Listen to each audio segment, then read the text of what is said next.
Hi, it's Freeway Frank. Thank you so much for watching this week's Drive-By episode 11. It is brought to you by a brand new sponsor we have here. I was just talking about an experience I had in Jamaica on the last podcast, and I guess Bong Gia was listening in, and here they are as a brand new sponsor. Go higher with Bong Gia. I'm going to tell you more about this great family-owned business a little later on during the podcast. But meanwhile, you can check out there are over 3,000 items online at bonggia.ca. This is the Drive-By with Freeway Frank. Angelo Tsarouchas is at my house. I'm at your house. There you go. I'm here. I'm happy. It's been a while. We haven't seen. We had COVID. Yeah. The whole world had COVID. We didn't actually have COVID ourselves. We didn't have it. Yeah. Okay, not yet. Just for people listening, we didn't have it. But we always stay in touch online. We do. And when it was funny last year, Frank, because when we were doing the live with Frank Spadone, another great comedian, another great comic from Toronto, our friend, and the Montreal Canadiens did something that nobody, still to this day, it's like Area 51 of hockey. We don't know what happened. They went to the finals, and Toronto was up 3-1. Montreal made a turnaround. Not only they wiped out the Jets, the Knights, they ended up, they ran out of gas. It was unbelievable. And then you came on. Remember, it was like, like a head of state was assassinated. And we're going to bring in Frank from Montreal, and Frank's like, wow. But we were so stunned when they beat the Leafs. We were like, there's no words. And we weren't even bragging because we knew our team was shit. Right. I don't even know how they got there. Well, not that good. They weren't that good. No. But no, and I'm a huge Habs fan. Yes. Huge. And it was like, look, they barely made it to the playoffs. But then credit to the Montreal Canadiens. They steamrolled and made liars out of everybody.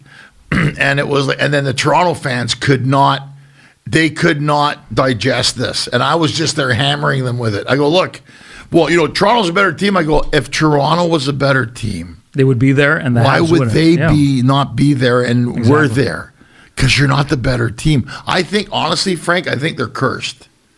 Toronto Maple Leafs have been cursed now for at least minimum 50, what are we at, 56 years almost? Yes, 55 years? 56. 56 years. Or something, 54. I don't even know. Not that we care about the Leafs, but they're just a lifetime of voodoo happening there. But Frank, we come from cultures that believe in that shit. We do. What's the equivalent for Greeks? Like we have the malokio. We have mati. Mati. The evil eye. Mati. That's the same thing. Very same thing. The malokio and the mati. Yeah, it's the same thing you do the whole. And it's really, somebody asked me, and I know people think that it's crazy because, in LA, I always talk about the mati. I talk about it in my act.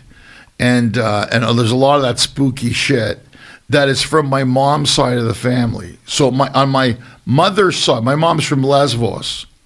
Mytilene, Lesbos, but if you put it together, where the first lesbians originated. True story. True story. Lesbos, wow. So we like it. It's a good place. So good place, but she's not. But she was from Smyrna, which is Asia Minor. Yeah. And my great grandmother on my mom's side, there was a little bit of gypsies and stuff like that. So I actually can read coffee cups and it's weird. And I don't talk about it, but now we're talking about, and so it's so funny how when Harold Ballard, who was the owner of the Leafs, I think cursed that team. 100%. And everybody says, do you believe in that? And I go, ask the Chicago Cubs. Ask the Boston Red Sox. Remember, was it Buckner? Bill Buckner. Right through his legs. Right through his legs. All he had to do was pick it up. And they won. Touch, and they won. They've the World since Series. won 3 times? They won 2 or 3 so times. So they got, the Cubbies won. The Cubbies won after 108 years. Nuts.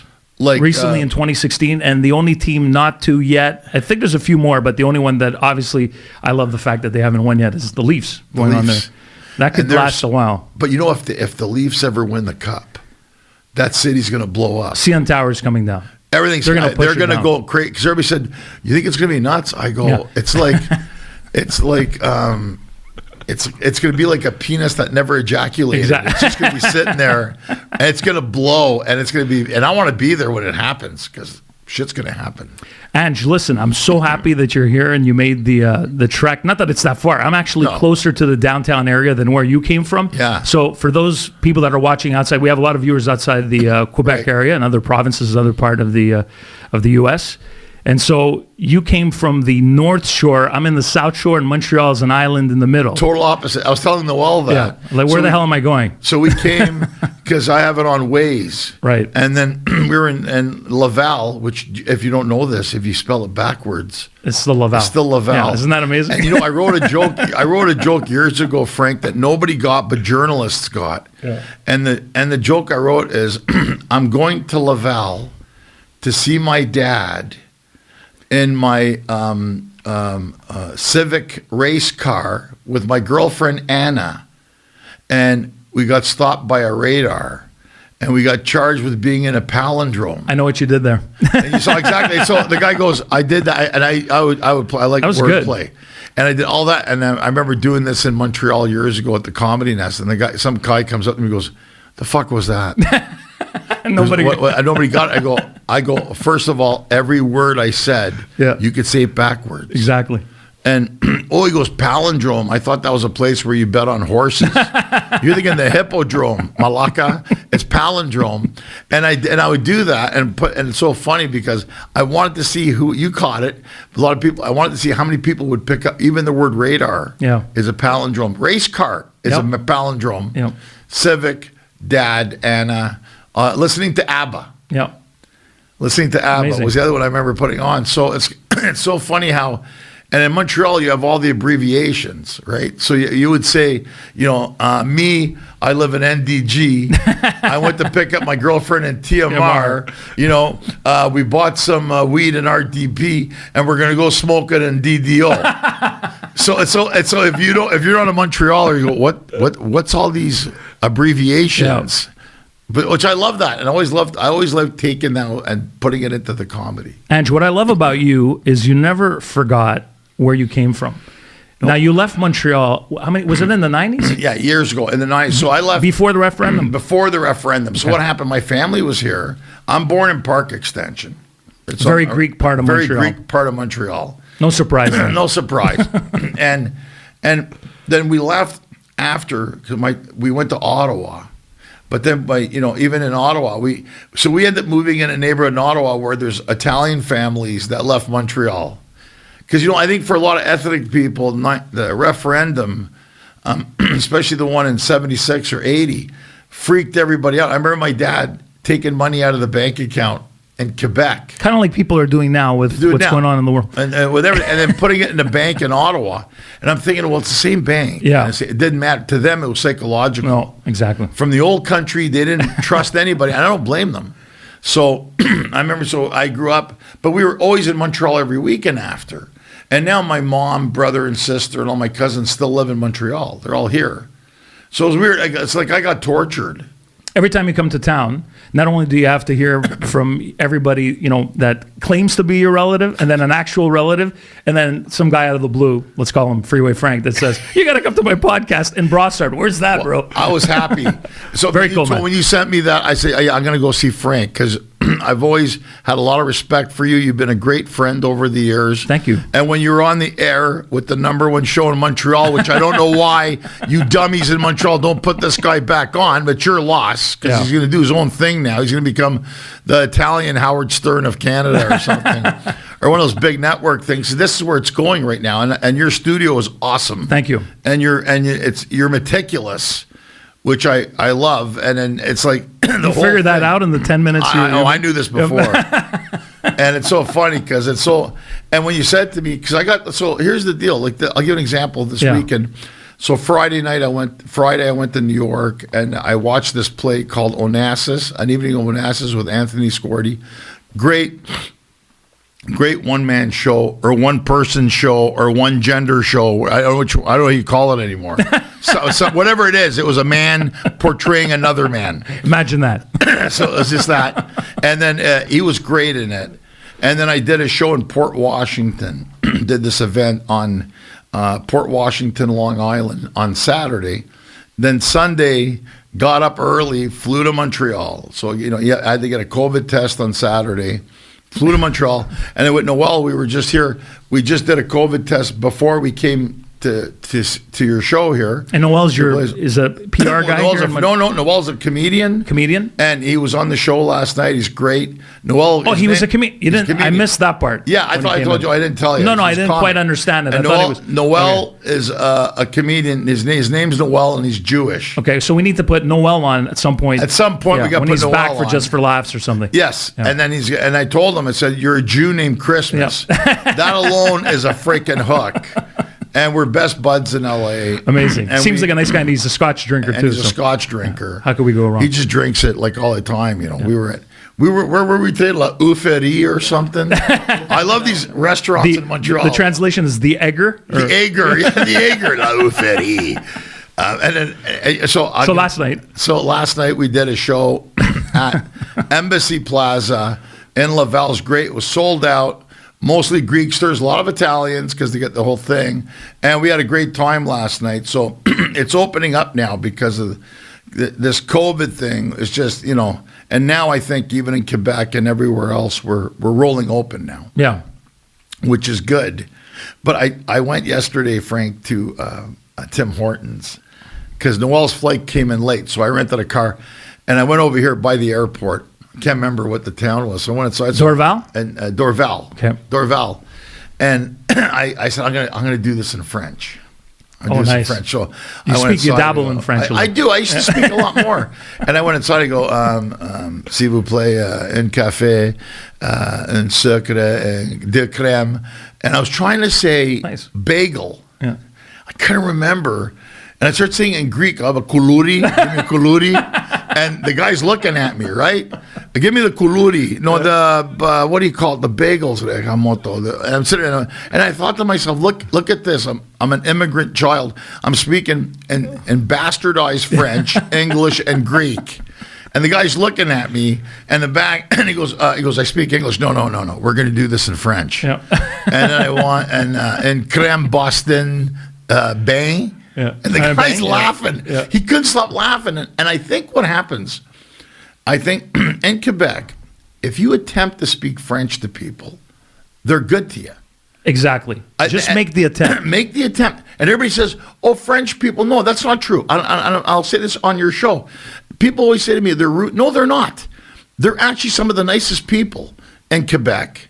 And the thing is, I say, if you talk down to them in English, they're going to tell you to fuck off, and they should. Exactly. And I don't blame them. But I said, if you attempt in French, and I knew French, and then I took grade 10 subsidized French in Ontario.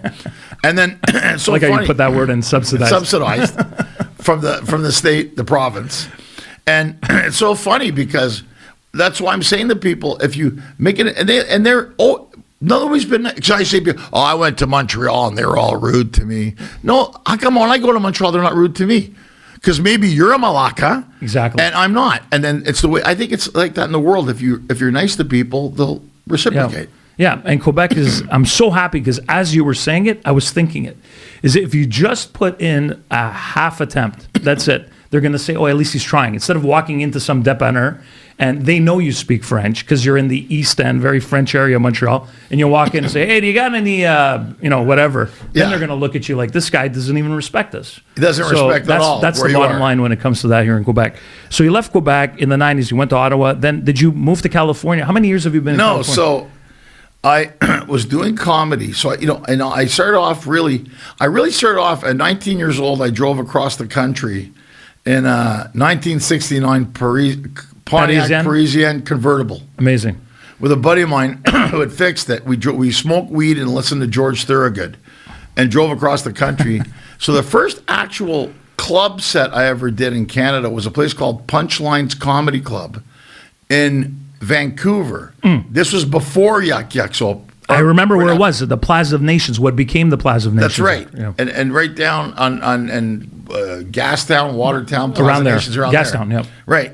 And I remember the first night I did comedy, Steve Brender, Wayne Turmel, and Tom Crossan. Like, I remember the guys. Wow. And I went and did 5 minutes. And then what happened is I moved back to Ottawa. And shortly after, they opened a Yuck Yucks. So they had one in Toronto. The second location was Ottawa. And I remember the first amateur night I ever did in Ottawa was with Norm Macdonald, Incredible. Jeremy Hotz. Wow. Tom Green came after. So not only I saw Norm years later in LA, and I went on. I'm condensing the story here because we can spend 10 hours, you and me. We actually have 10 hours. We have 10 hours. Actually, no. Actually, the video cameras stop after 3 hours and 47 minutes. So what happened was I did Last Comic Standing. Now, I worked with Roseanne Barr.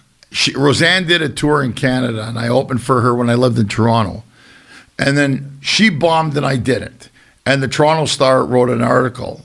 And she goes, I heard you were funny, but I didn't think you were that funny. So let's take a picture. So we took a picture, and she goes, okay, you're fired. And then I went on Last Comic Standing where she was a judge. It was her, Keenan Ivory Wayans, and Norm Macdonald. Yeah, Norm, yeah. So Norm came on, and I was the first comic on that episode series. Wanda Sykes was the producer. Amazing. And it's funny, Frankie, because she came on, she goes, I don't get your act. I don't know what you're trying to say. She didn't. She hated me. And Norm comes on. I know it, Angelo.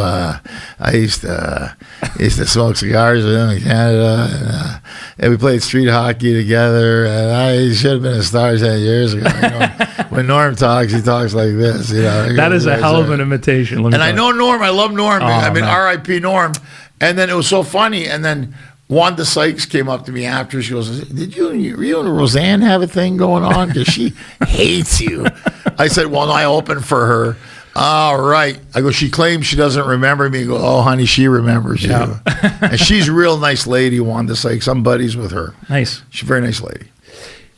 So you're in California for how many years? You end up there? I was there. You know, I was going to go. So I moved to England. Oh, you did move. Well, yeah, by There's accident. so much more to the story. I just keep going to California. I got married, lost everything.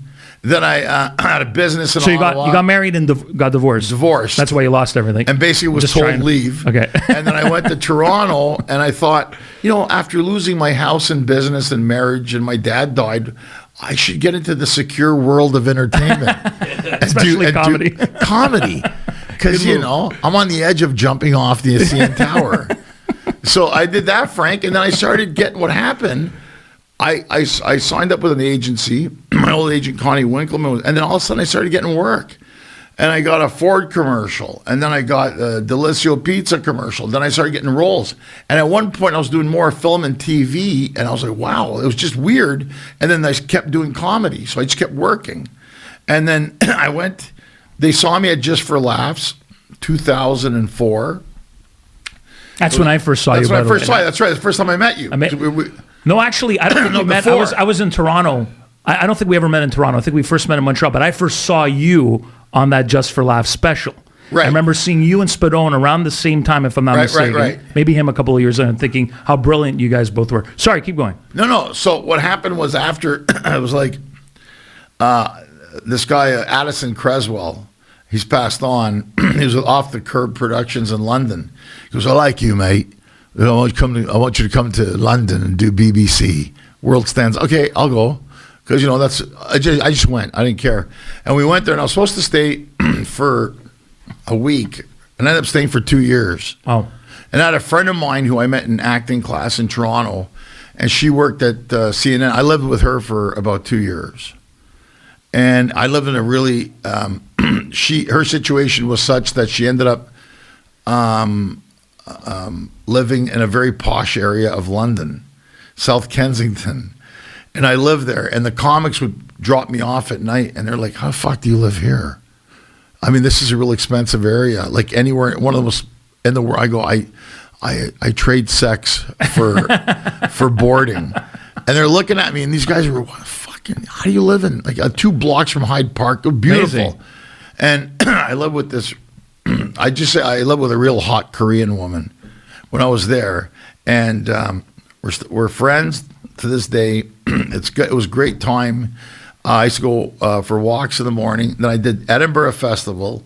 And then what ended up happening, Frank, CBS saw me at the Edinburgh Festival. I got scouted. It was the same year I did Just for Laughs in Edinburgh Festival. And then I was there for a month, and I got cast for a sitcom to go for a pilot which we did, but never happened, which happens. And then, well, I said it felt like a calling to go to LA. So I decided, it's weird how I always intertwine these. So I was seeing a girl from Toronto, and we were going to move together to LA. But then right before I left, I found out that she, I think, was seeing her ex-boyfriend. And, like everything else in our lives is very tragic. Yeah. But I was like, well, I'm still going to go to LA. And then You've been there ever since. I've been there ever since, and she was really hot, by the way. Side note, she was hot. Yeah, she was hot, and that's why. If you're hot, you can make people's lives complicated, and guys like me will wait. Yeah, it's like, I'm gonna go see about 9 other guys. Are you okay with that? Sure, I don't mind. I'll sit here waiting. I'll be right here. I'll take you for dinner and do your laundry. I don't mind. And it's so funny because and then she didn't end up going. And I went, and then Russell was there at the same time. It's miraculous. Russell Peters, he went, and then I was in LA, and then is that where you met Russell? Or no, I knew Russell from Toronto, from Ottawa. Almost, okay, 1990, so right at the start, 1992. Amazing. We met at a club in Ottawa. I've known the guy 30 years. Wow. So it's been that long. I've known him. He's one of your best friends. Yes, you were at his wedding a couple of weeks ago. Yeah, I was at his wedding. He was best man at my wedding. Amazing. So, and he's done. Well, he's done okay. Yeah. he's done okay. He just did the Coca-Cola Arena in Dubai. Incredible. Yeah, and he's set for life. Yeah, just from that gig. He did the Coca-Cola Arena in Dubai, and I did the Embassy Plaza in Laval, which is still good. Hey, don't get me wrong. I love George and the Embassy Plaza, George did. I'm going to give him a shout out. George Papadakos did a great job. And for people who are watching in other parts of North America, the Embassy Plaza is like the Coca-Cola Arena in Dubai. Dubai. Yeah. Just a little. Just so you know. Good save, Frank. But it really is a beautiful venue, and if you want to, get married or do an event, that's the place to go to. It really is. And and so I ended up going there, and I was going to stay for 3 years. I did a show. So Russell was supposed to do a show because his brother was both our managers, and he bowed out of it. And it was at USC, right? And that's when I went there, and they go, "Can you go instead?" As a surprise guest. And I went there, and that's where I met Ahmed, all the Axis of Evil guys there. And I met Noel. I was only been in LA for about 7 days and 8 days. And I did that. And at the time, this is afterwards when we were there. Oh, sorry, I pushed this. And then I met Noel, and then I was backstage. Everybody else wasn't talking to me. Only Ahmed and Noel did. Ironically, a Muslim guy and a Jewish guy walk into a room and meet this Greek guy, and we're all pals now. And Ahmed's a super guy. We've been friends ever since. And then I said, I'm going to stay for 3 years. I had a 3-year visa. And right before my visa was going to end, I end up getting a Showtime special. So I get my own 1-hour special on Showtime, which was my own special in America. It's great. And then I got casted in this role in a movie called Fred and Vinny, which was fantastic. Which you were at the premiere. I was at the Canadian premiere in Montreal when we did it with Steve Scrove and Fred Stoller. He didn't come because he didn't know if he should come to Montreal because I don't know. They speak French and they eat like millefleurs or something. It was so funny. I love Fred. And you were fantastic as Vinny D'Angelo. I remember such a great character, and I've been surprised that since then. You haven't been cast in enough. I mean, you were fantastic. I was like, I didn't know this could happen. I was in Mad Men after that, and then I did this other movie. But I mean, I thought that was a great performance from all of us, and I got to play this Italian American agoraphobe. It was such a good role, and that's Hollywood. So I was going to say, so that happened, and then I met my girlfriend, but who is now your wife? It's not my wife. But what happened, I was seeing a girl in Toronto. She was seeing a guy in Boston. So we both, I met her, but nothing happened. And I said, you know what? I saw, I think there was something, we realized something's there, but we didn't. So what happened was we had to break up with people so we could be together. And then we kept it a secret. So we did that. And I said, you know what? Let's not be douches here. Both of us. Or at least and we did. And she was seeing a guy in Boston, broke up. I was seeing a girl in Toronto and broke up. And then we started to see each other after. It was kind of like nothing. We're just friends. But I liked her. And her brother is a friend of mine. He thinks he's a comic, but everyone thinks for the they're story, a comic. we'll say he's a comic. It's my brother-in-law, whatever. And then I was and I met her, and then took her out on one date, and I knew I was gonna marry her. Amazing. How fucked up is that? I took her for sushi, and I just saw her. I said, I gotta marry her. And a week later, I told her out front of my house, let's go to Vegas and get married. And she looked at me, she goes, are you fucking crazy? I go, yeah. I said, let's go to Vegas. She goes, just like that. Yeah. But she's Armenian, so that wasn't going to happen. Well, yeah, not with her family. Not with her family. So we had 600 people later. We had a nice 400-person wedding. And then that's now I'm married to this wonderful woman, and I have my daughter is 9 years old, and I called her this morning, and here I am. That's what, and then all the rest is just working and doing stuff, and it's like, and I realize, Frank, now the key, everybody goes, what's the key now? The key for any performer, anybody in our industry, is to keep working. So how many days a year do you, like how many gigs do you get per year? Well, prior to 2020, before let's the talk pandemic, pre-COVID. And then that year, my wife said I was on the road 275 days. Wow, that's crazy. It was nuts. Does she ever meet up with you and your child as well? They Yes. come and meet you, because that's a lot of days. I'd bring them. But as a comic, right, a touring comic, that's pretty Going nuts. Normal, or is that a little? No, it's more because it's funny because I'm doing I do a lot of international dates, Right. And then I work on cruises also That's right. exclusively with Royal Caribbean, which is great. I've seen you do those on your IG. on Amazing. the IG things, and I'm working then. And then you have this market in Australia and one in Europe and Greece and the Middle East. So it's constantly between Canada, U.S., Australia, New Zealand. It's constantly, and now I was going to South Africa, and it's funny how I got this appeal, and then and it seems to be in a rotation that every couple of years they want you to come, so it works out. So I guess I've been fortunate or unfortunate, depends how you look at it. I mean, I've been fortunate work-wise, but then now when you have a family, it makes it It's harder. tough, yeah. But you got to spend some more time with your wife and child during. That must have been interesting during that was COVID. a good break. Yeah, it was nice because I know some people complained about all the time they were spending with I their liked family. it. Not you. I could liked tell it. that every night or every second night or whenever you did your lives on Monday with Frank Spadone, that you'd be having your cigar outside and all that, but you seemed happy from having spent the day with the family. Yeah, because you're a family guy. Yeah, and my mother-in-law was there too. So well, yeah, she come in quarantine. But you know what's funny about that? You know what's funny? I came home a couple of weeks ago, and your kids pick up on you, and my daughter says, "Oh, Daddy, now that you're home, Uncle Scott from Home Depot doesn't come around that much." So she ratted out her mother, and I laughed because that's something I would say. Yeah.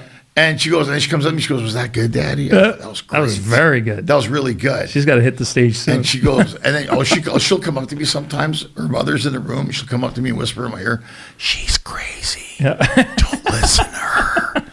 I love you." This She's already figured it out. Already figured it out. Half Greek, half Armenian, full con Wow, artist. what a combination. What a combo. Hi, it's Freeway Frank, and I wanted to thank and welcome a brand new sponsor here on episode 11 of the Drive By podcast, Bongia, family owned and operated. You could check them out online. It's bongia.ca, bongia.ca. They have all your smoking accessories, everything you can imagine. If you're a cannabis user, you're going to want to see what they're all about by heading to one of their stores, 8 great locations across Quebec and Ontario, or checking them out online. Once again, everything from bong pipes to grinders to rolling paper, they've got it all. Plus, if you're renting an apartment or maybe own a condo, sometimes the smoke gets out, maybe neighbors complain. Well, not only do they have gifts and accessories online, you could even pick up those candles that are formulated to end odors. That's right. They just attack the smoke odors, and no one knows what you're doing anymore, which is great. So sometimes you want to keep it private. Most of the time, right? You're doing your own thing. Check them out once again. It's #GoHigher, Bongia.ca. and I want to thank them once again from the bottom of my heart. They must have heard me talking about one of my experiences on the last podcast, and so they're here to support me, and we're here to support them right back. Thank you so much, Bang Jia. So how was it during, I mean, I don't really need to ask this, but I want to hear your experiences from California during COVID, because they were similar in many ways to here in Quebec. Lots of mandates, lots of restrictions. But it seemed to be a tiny bit better because obviously because of the weather, even though they still closed outdoor places. I'd hear you bitching about that with Frank and all. But when you compare it, I mean, it's nice to come back to Montreal. Yes. You're always so excited to be back in Quebec because you live in California. Right. Compare both, and then tell me a bit about how it was during COVID in California. Because you have a crazy governor there. We got Whack job. We got Newsom, or as I call him, Newsolini. Say that again. Newsolini. Because he thinks it's funny, ironic, because and it's so funny because it's like California very strict. And put your mask on, and the mandates, and stay home. And we went from working on the road to zero. A lot, not me, everybody. We all had to stay home. We could not move, could not do anything. Same in Montreal. Didn't matter where you were in the world. Yeah. First 3 months were hell because we couldn't go out, just eat. I mean, it was so bad that we would talk about eating while we were eating. Well, what are you going to eat on Thursday? What are you going to have? I don't know. Which Greeks and Italians already do. We want to know what are we eating after this. So it's funny. The advantage being in California, even though it was January, February, was the weather. So we meet at the park. We have our fold-out chairs. We distance, and then we meet at the park and have a smoke. You go home, and then there was our friend the Neil, who's passed on since then, unfortunately. God rest the Neil Patel. And a legend in Silver Lake. And we would go to this was a hotel in Silver Lake. And if I tell you who was there, it's like a refugee camp. So there was Lebanese guys, Jewish guys, Greek guys. Anybody we know? For sure. I'm thinking, no. These were all LA guys. Okay. And they would, Palestinian guy, we would barbecue every night, hamburgers. Like, it was like living in the fucking hamburger hell, but the burgers were great, right? Every night we had hamburgers, and we'd sit there eating hamburgers and smoking stogies, and it was just like, I called it the refugee camp, because that's what it looked like. Refugee all-stars. And these guys are all driving like Lamborghinis and freaking Ferraris, and we're sitting there making burgers. Amazing. And watching like soccer, with no fans. So we did that. So it was... We were confined, but we had, because of the weather, and that's why I think a lot of people, there's 40 million people in California, is because of the weather. Mm-hmm. It's not clever conversation. It's not that. And we were in the weather. And the thing about it was, we were able to pass the time with some friends. So we kept the bubble. We didn't go out of that bubble. So we had... Especially at the beginning, because we didn't know what the hell was going on. Nobody knew. So we had a group of guys. And we kept those guys together, Frank. And then it was like, once we did that, then we kept it. Other people, hey, where are you going? No, nowhere. We're not going nowhere. And all the other guys were trying to come around. And we had to be very discreet about it. It was like a swingers club for men. And we go there and it'd be like, okay, like, don't tell nobody. You can come, shut your mouth. Yeah. Don't fucking tell anybody where we're going, okay? And I was like, okay, I'm not going to say nothing. So I wouldn't say nothing. And somebody would find out, asshole, you guys are going there? I said, no, it's just guys. We're just hanging out. Just a couple of bros hanging out. Because I'd hear you on your Instagram lives. So I don't know, it's Ange and Frank? I think it's what you guys... Ange and Frank, or Frank and Ange. We switch it. You switch it. Yeah, we don't want to make it exclusive. Always cool conversation. Mondays is when you do it. Is it kind of, do you just call it an IG Live, or is it a podcast? It's like IG Live. Okay, because you should put it, if it's not already, on one of those platforms, either the way we're on Spotify or app, because it's really good. It's good. And we have the thing, but the thing is, we don't know off Instagram if you could tape it or not. You can. I think they don't let you. I think if it's off of Instagram Live, you're not allowed. No, I don't think so. I think you're right. Yeah. And we got shut down a few times because I get into it. So it's funny because people would come in and, we had the frustration of COVID and everything. And I told Frank, well, let's do it. We did it, and it caught on. We just like to do it. It was kind of like a place event. And we would talk about things. And, you know, Frank's a good guy. He's great. He's a lot more politically correct than I am. And, you know, Frank's always like, I'd say something, he goes like, consensual, right? Okay, fuck off, Frank. Yeah, consensual. So we're like an odd couple. Yeah. Which it works. It works. You because need one and yin and yang. So. You need one and the other. And Frankie, and I think a few times I would start yelling at people. So most people want to invite people to their podcast, listen, and I was yelling at them. If you don't like it, just don't listen. Get off. Go to hell, get off. Yeah. And the more people you told off, the more people were coming on to listen. Yep. And it was so funny. And somebody would say something stupid and get me going, because I couldn't really fight with my wife and mother-in-law or daughter. You have to fight with somebody. You got to fight with somebody, and it was a good place. But in fairness, if I was wrong, I would apologize. But I think what happened a few times, Frank, is I said some things and we got shut down. Community violation. You know what it was? Yeah. Okay, so Russell gave me a cup. You know that long running gag, that guy Barry with the big schlong, the big black guy? Oh, right. With the big schlong, exactly. Barry, he sits like this. And he's got a penis that touches Sticking the out. floor. Yeah. So there's a cup. He made me, you want some tea? Yeah, so he pulls out a mug. It's a blank mug. But as you put the hot water in it, this schlong shows up with Barry. And it's a long running thing. It's been going on for a few years, right? So I thought that was interesting. So what I did is when I was, in the podcast, I go, hey, look, will you pour the hot water in it? And then the schlong comes on and then it came off, this podcast has been suspended. And I thought, and then I went off and I'm like, what? I go, it was a joke. So I think, where do we cross over? And we've talked about this. Yeah, absolutely. Where do you cross over? What's a joke? And what do we take seriously to cancel? I mean, are we not allowed to laugh anymore? Because I think comedy is now going down, that rabbit hole in some ways. I don't know if it's not the comedy industry. It could be some of the venues. It could be some of the people who own the venues and run the venues. From what I'm hearing, you really have to. I mean, and the last thing you want to start doing is self-editing, and if comedy is all about freedom of speech and being able to say what you say. Then you get a guy like Quebec comedian Mike Ward here, getting sued for a joke he made, and then now getting sued again as of a month ago. We're going down a slippery slope. So how do you feel about that whole thing? And do you ever go into a show thinking to yourself, I can't say that, which would... Many times. Really? Yeah, it's fine. Mike Ward's, I'm glad you brought that up. I completely support, like most comedians or performers.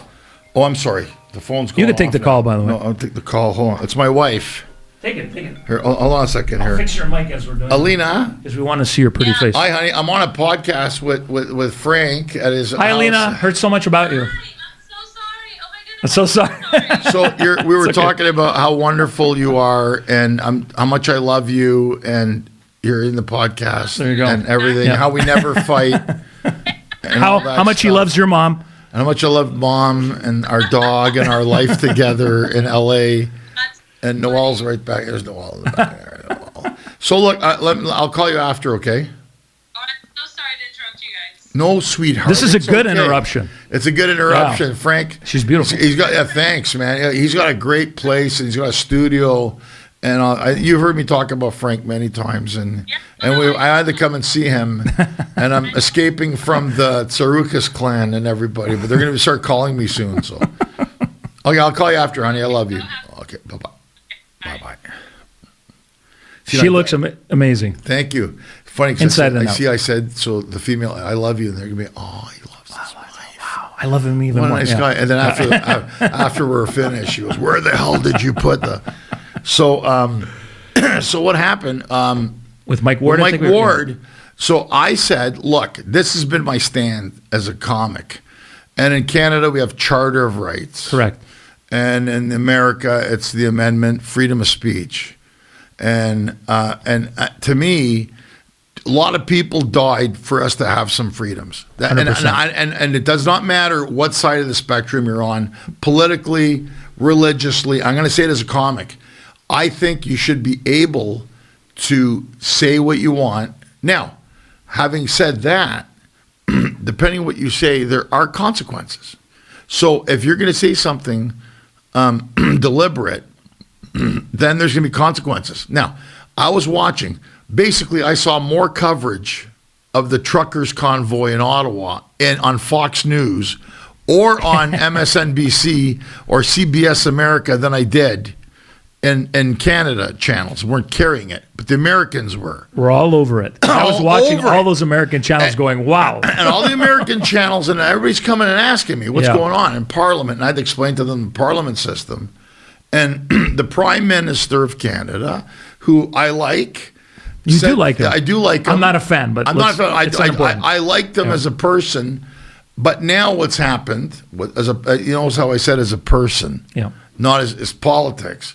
And now what's happened, he said some remarks about a woman in Parliament, the member of Parliament for Thornhill, who's of Jewish descent, and he made a comment saying you stand with swastikas and Nazis. Horrible. Not the only comment. Not the only comment he yeah. said. And then it's like, she said, I lost people from the family in the Holocaust. Yeah.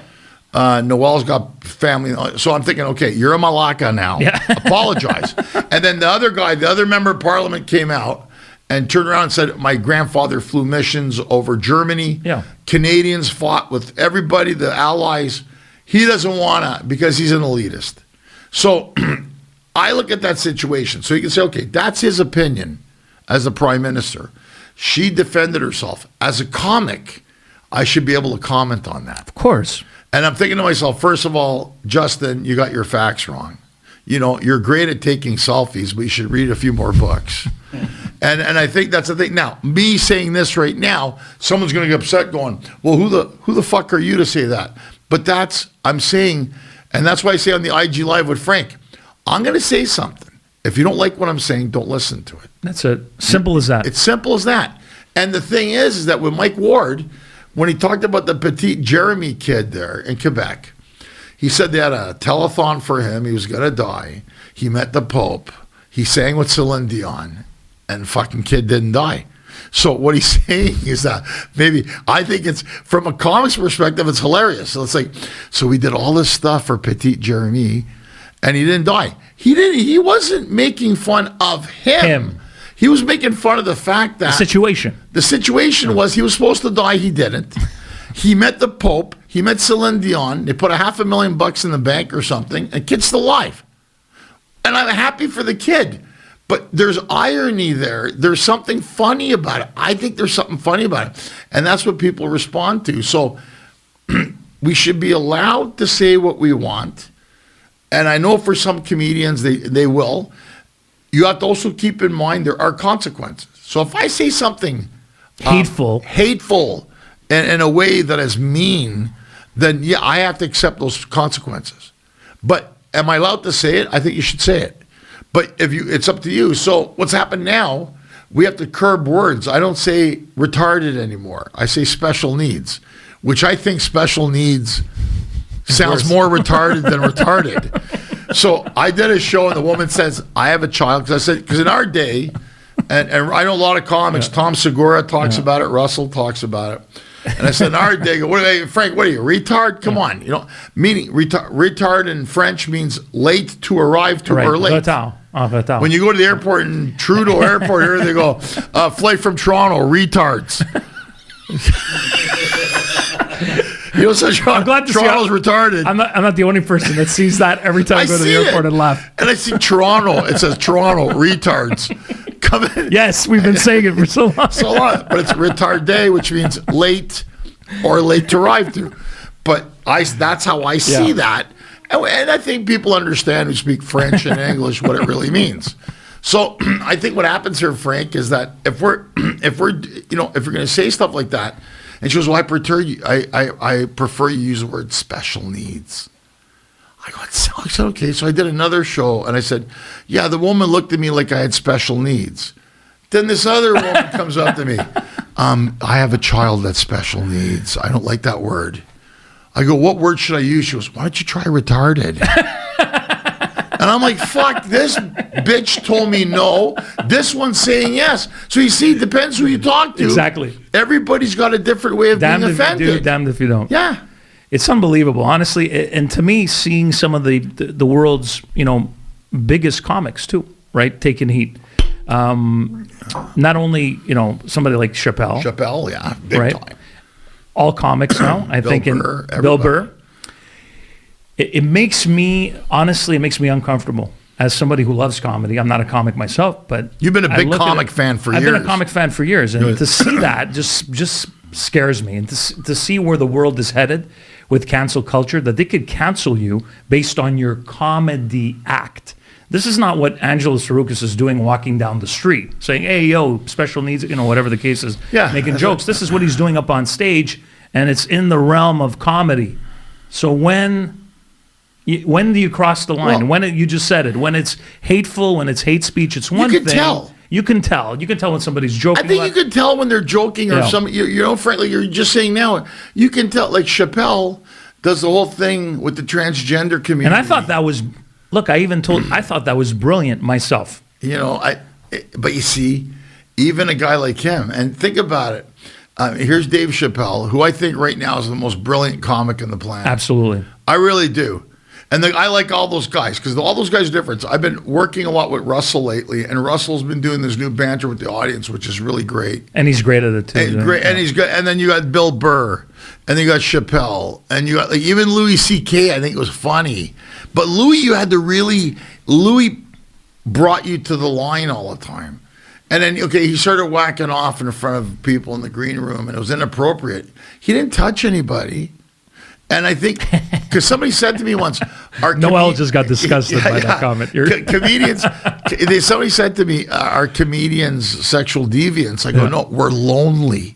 No, we're sexual deviants. Sexual deviants? No, but I think for the most part, we're lonely. Yeah. Like, I've been on the road where I've actually ran out of people to whack off to. I'm like, fuck, I'm just going to actually go to bed now. I don't, I started thinking about a club sandwich to get a chubby again. Yeah. But that, you see, that was a bit. Yeah. So and Frank's heard it. And it's so funny because it's kind of like, I did this thing about COVID, okay? So I didn't do it last night. And it's a true story because, we were together all the time. How many people last night? Well, it was, last night was about over 350. Okay. 350. And were people masked in the audience? No, they some were, but then I think it holds a lot more. You're allowed 50% in Quebec, right? Okay, so it's a big place, but I don't even know anymore. I don't know. Like but you're right. Yeah, 50%. But it was the proper amount of people for anyone listening. It was legal. So it was legal. So what happened, I did this joke about COVID, and I said one night when everybody went to bed, I needed some me time, for me. So I got my iPad, and then everybody's asleep. And then I went in the couch. I had the iPad in one hand. I got some lotion and some tissue. And then I sat there, and I'm like, okay, I'm going to watch this. And I was so fucking bored that I fell asleep. I fell asleep on my own one-hand stand. And I woke up in the morning, Frank, and there I was, my hand on my dick with the iPad and the tissue. And I woke up, and I go, did anything happen? And nothing had happened. And I thought, wow, I was so bored. I was so bored that I actually fell asleep on myself. Yep. And weirdly enough, it was my mother-in-law who woke me up and found me like that with my hand on my True dick story, and everything. True story. Yeah. And then a few minutes later, I got a chubby again. Yeah. So, and people are like, that's disgusting. I go, shut up. Everybody's thought about plugging their mother-in-law once in a while. And it's so funny because there is truth in that. Yeah. And it's funny. It's so funny that, and that's what comedy is. It's tragedy plus time. Yeah. And I think when you look at guys like even Chappelle talking about that, now they're saying, now here's what's funny. Now, somebody asked me, did Netflix stand by him because the numbers were big? That's a good question. Probably. Yeah. I mean, Ted Sarandos probably thought, hey, man, we're going to back him up because Chappelle brings a lot of viewers to Netflix. Like Joe Rogan and Spotify. Joe Rogan. Now and I think, look, Joe Rogan, they took everything out of context. They tried to bring on, he's got 250 million people download him a month. Yeah. It's crazy. And I like watching him. I don't want, there's something about him. I like Joe Rogan. Yeah. And I know I've seen people guess, I've watched him on. And does it mean I necessarily agree with everything he says? No.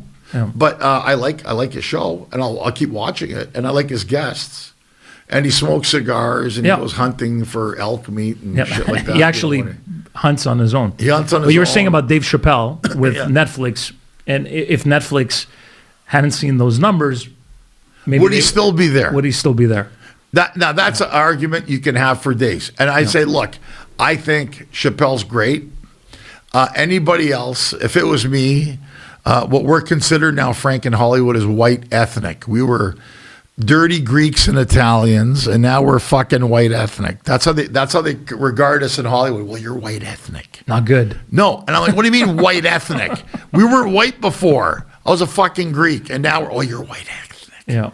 Okay, fair enough. So you do that, and then what happens is that you got, if I was doing 50 million, 100 million viewers, and I said something like that, they'd be, we'll work it out with the PR department. We'll give you another 20 million. Yeah. Write another one, because we got a lot of viewers listening. Yeah. So money talks. Absolutely. Money talks. Sponsors talk. Now Netflix, because it's its own entity, they don't really rely on sponsorship money because it's all subscription. Mm-hmm. What do they got? 240 million. Crazy. Yeah. Subscribers a month. Quarter of a billion a month. Something like a month. 10. Let's say $10. Insane. It's a lot of money, bro. Yeah. So it's kind of like that, and it's so funny. So, and I've been on podcasts where people think, "What do you think?" It doesn't matter what I think. It's the powers that be think. Mm-hmm. So do you think? Because I'm asking you now, because you're here on the podcast. Do you think things get worse or things get better with this? Because to me, it seems with every month and everything that happens, we went from COVID, the pandemic is, you would hope, coming to an end. Now, it is. There's a Ukrainian war. Well, yeah. So now there's the war. I was about to say pandemic's over. Pandemic's over just like that, especially on the news, Ukraine and Russia. And, we went from BLM into COVID, into the war. And it seems like with every world event, we get more and more sensitive. Yes. And that's not a good thing. It's not. In general, and especially for comedy. So I'm hoping that you give me some good news here and say, you know what, at some point it'll readjust. Because right now it feels to me like everybody is on edge. Everybody in society to make an inappropriate comment. People are afraid to speak. No one wants to give an opinion. So when I see, as I said, you and Frank on your Instagram lives, just freely, like I did my Instagrams during the year and a half of COVID, and then I stopped doing them, but they were fantastic because I felt like I could say whatever was on my mind. Yeah. And people were accepting. I don't feel like that's the case anymore. On these platforms, like the podcast, you can get away with it. But on social media, you have to be, you have to think twice about everything you post. And I'm not that kind of guy. I don't like to edit myself. See, think of it this way. It's like, I think you're absolutely right. I think that the pendulum's shifted this side. It's going to come back. Everything's in a cycle. Yeah. And right now, look, my name's Tsarouchas, which means funny Greek shoes with pom-poms. Yep. And now I got Greeks from Greece sending me mail. You're disgracing your culture. What the fuck? It's my name. Are you serious? Yeah, I swear to God. They're going, wow. Well, you're disgracing. It's my name. I'm making fun of the name given to me. And you're offended by my name. You're going too far, people. Oh, sorry. You're going too far. So I think what's happening now, I think we have to learn to say, look, there's going to be those people now. Because, Frank, everybody with a social media account feels like they're a critic now. Yeah. Anybody can say anything at any time, whenever they feel like it. At any time of the day, night, morning, whatever. So I think, it's going to come around, but we're the problem now with a lot of people in our profession is how does it affect us financially? Mm-hmm. So that's one of the factors you take into play. But at the same time, I'm thinking, can we keep going like this? No. It's going to come around the other way. And people are going to go, okay, enough. Time out, enough of this. It's a joke, or it's this. He didn't say it like that. He doesn't have a record of saying it like this.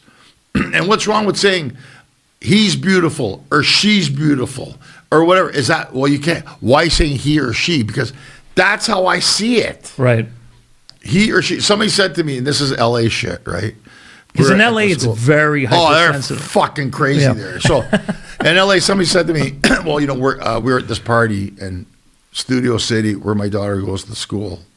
We'll name it nameless. And they go, we have our kids. We're going to allow our kids to decide the gender. And I go, I don't agree with that. Well, why not? Now they're just doing it to be woke or cool. So I said, I'll give you a test.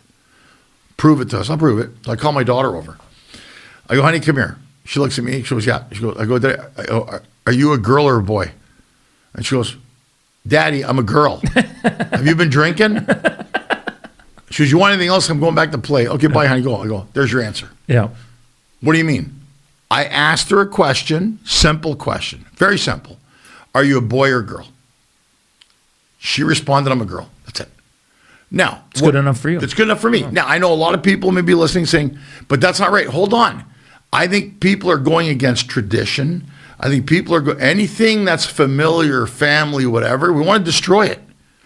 But I think this is science. Since we're going on science, COVID science, I think what's happening here now is, in order to make humans is it Y or XY? X chromosome, Y chromosome. Noel knows all this shit.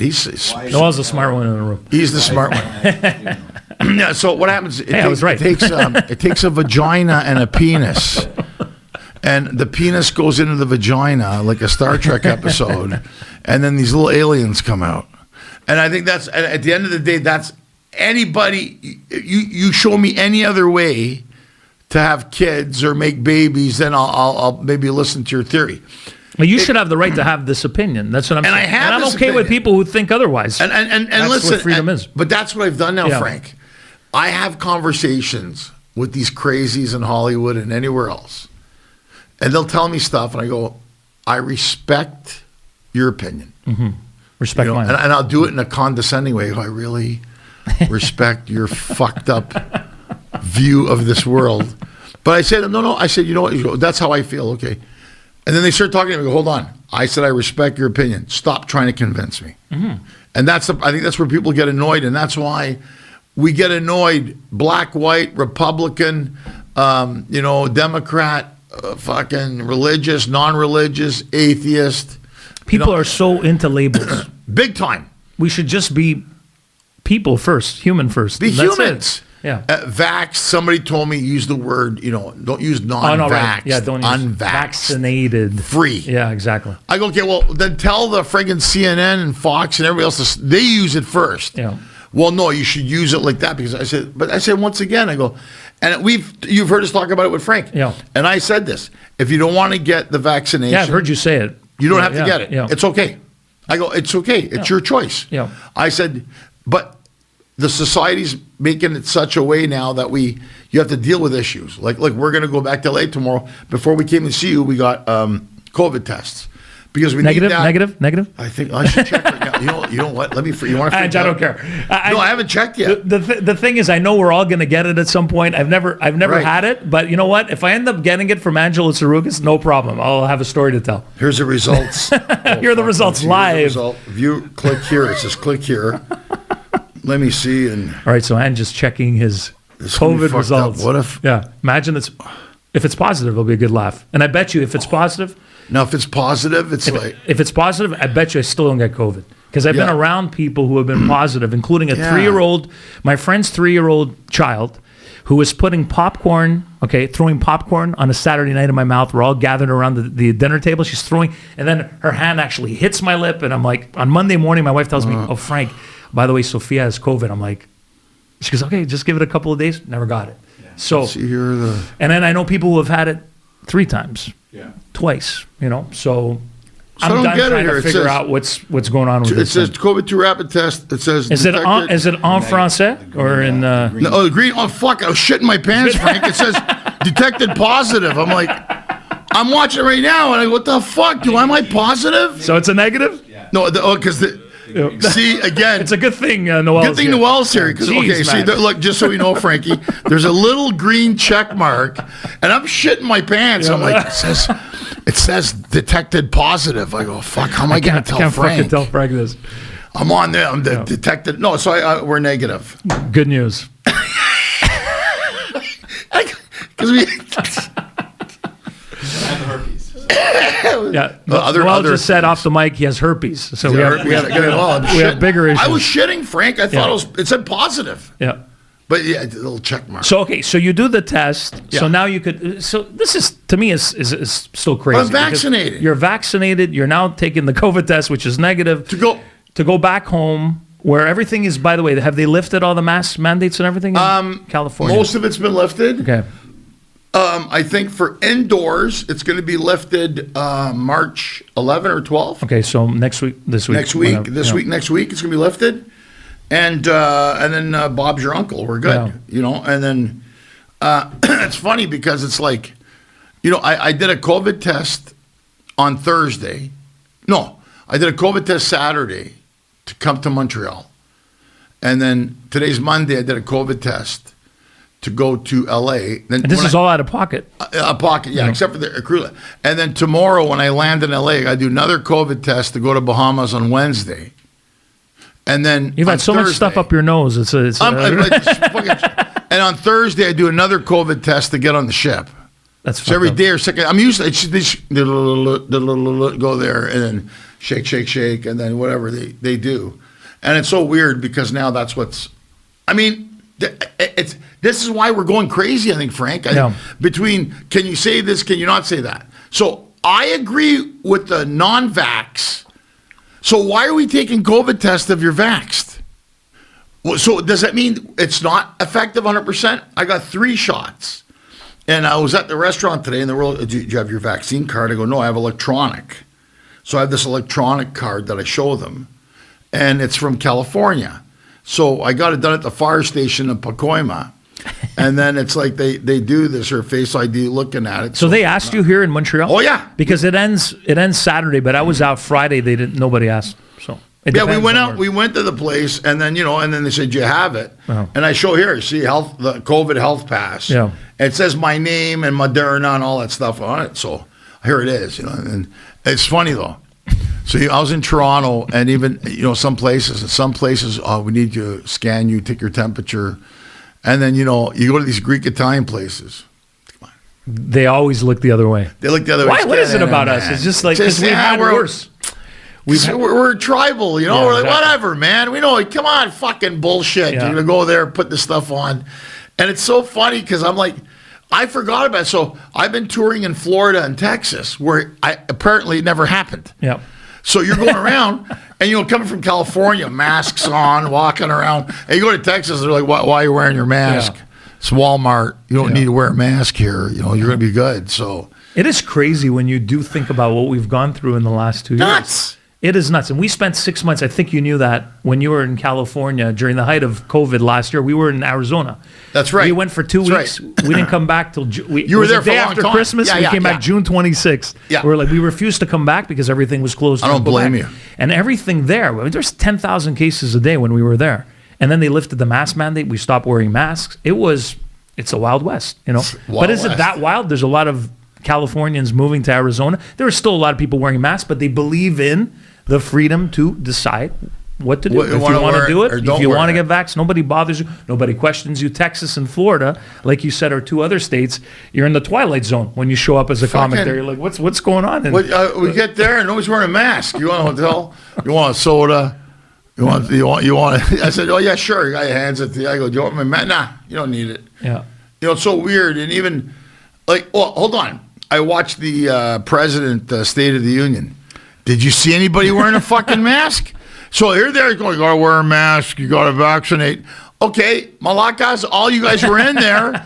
I saw no Democrats or Republicans wearing a fucking mask. But then the next day, President Biden is coming off his helicopter. He's wearing a mask. He's wearing a mask. So What- the message is so inconsistent. It's so fucked I don't know up. what the fuck's going on anymore. So I think I watched State of the Union. None of them were wearing a mask. The Super Bowl was in L.A. and my Rams won. Yeah, What, congrats. 75,000 people? I think 72,000 did not wear a mask.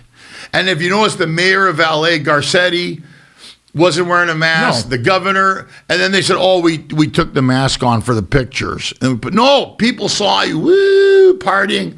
So I mean, we're vaccinated. Go get vaccination. I think going in the States, it's a liability issue.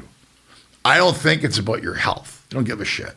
I think they care about covering themselves with liability. Well, like here in Quebec, the only thing they seem to think about is to cover their asses Right. and the healthcare system, which has been neglected for decades. Yeah. Ange, since you've been Right. living here. Right. So, you know what? I'm going to predict, I don't want to do it because I did this last year and I said everything's going to close down next year, this past Christmas, Yeah. and everything did. And, I got some hate for saying that. I think it's very possible that it happens again. The next winter, we're going through this again.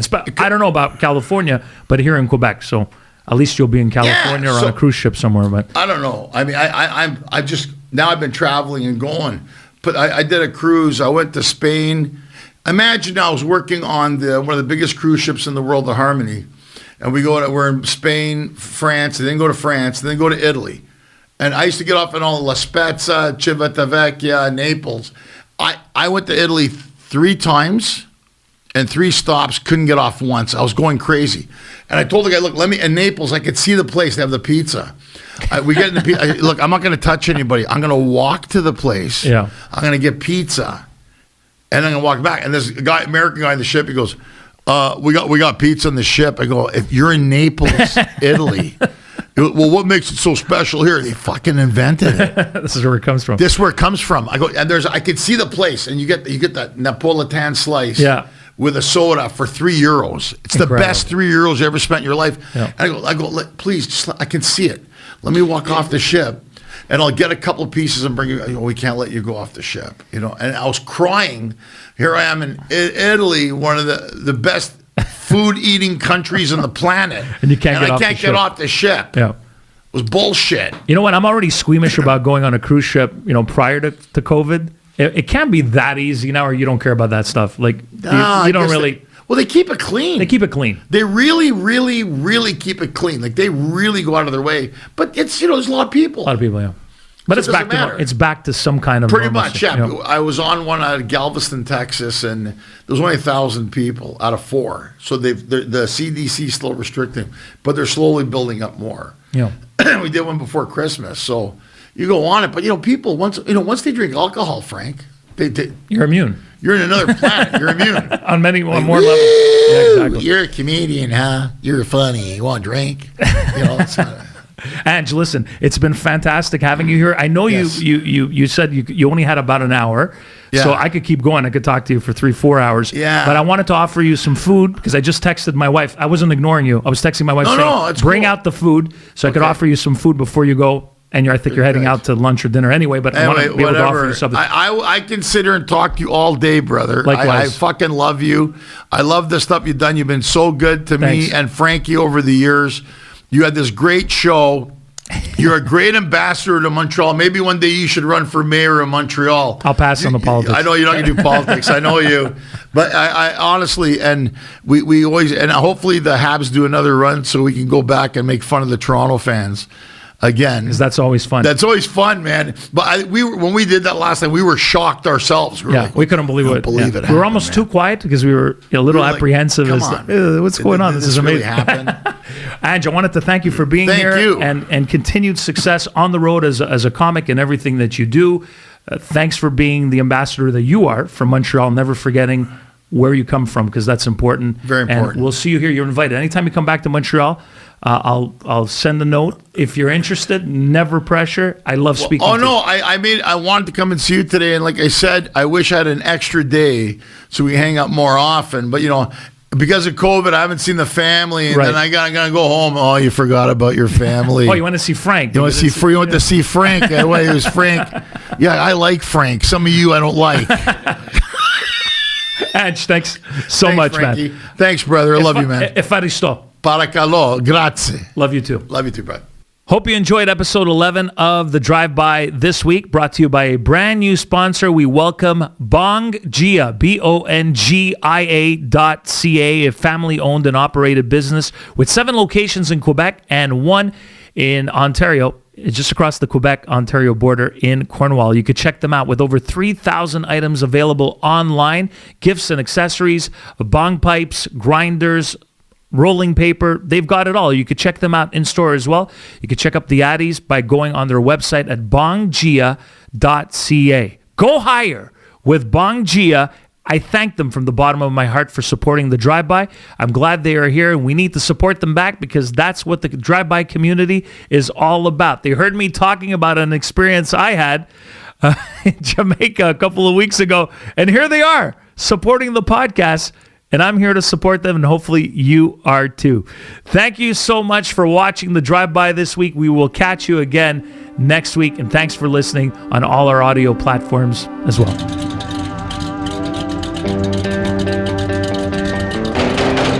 This is the Drive-By with Freeway Frank.